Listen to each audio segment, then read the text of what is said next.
रंगपंचमीचा दिवस होता. श्रीकृष्ण अत्यंतिक प्रेमाने प्रत्येकाला रंगवत जात होते. पण एक गोपी अशी होती जिला रंगच आवडत नसे. ती जिथे कृष्ण येईल या भीतीने त्याच्या विरुद्ध दिशेने धावत सुटत असे. आणि श्रीकृष्ण आला का असं विचारून ज्या दिशेला कृष्ण नाहीत त्या दिशेला ती धावत असे. पण कृष्णच ते.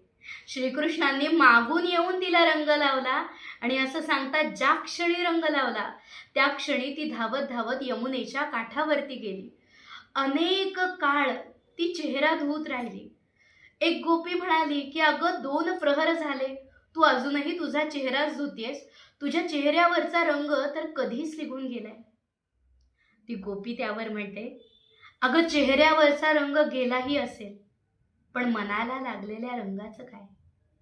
जेव्हा श्रीकृष्ण श्रीरंग तुम्हाला स्पर्श करतो ना, तेव्हा बेरंग आयुष्य सुद्धा रंगीत होऊन जातं.